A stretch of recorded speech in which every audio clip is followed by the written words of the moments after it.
গত নির্বাচন প্রচার চলাকালীন আমি আপনাদের যে কথাগুলো দিয়ে গেছিলাম সব কথাগুলো অক্ষরে অক্ষরে পালন করার দায়িত্ব আমার শুভেন্দু অধিকারীর। আপনি নিশ্চিন্ত থাকুন, কোনো অসুবিধা আপনাদের হবে না। ভবানীপুরে লড়েছিলাম, উনি এসেছিলেন আমাকে হারাতে। আপনারা হারিয়ে ব্যাক টু দি প্যাভিলিয়ন করেছেন।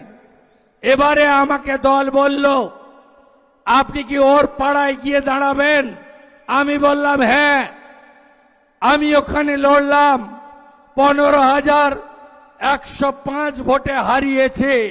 শুধু হারানো নয়, মাননীয় যে বুথে ভোট দেন মিত্র ইনস্টিটিউশন, সেই 4টে বুথেও উনাকে আমি হারিয়েছি।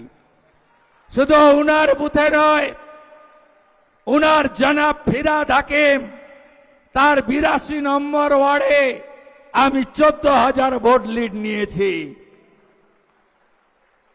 তাই সংবিধানের নিয়ম মেনে একটা সিট রেখে আরেকটা ছাড়তে হয়েছে। ভবানীপুর রেখে নন্দীগ্রাম আমাকে ছাড়তে হয়েছে।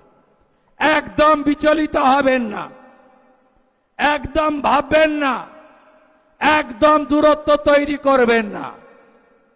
একদম আপনাদের শুভেন্দু আপনাদের সাথে ছিল, আছে, ভবিষ্যতেও থাকবে।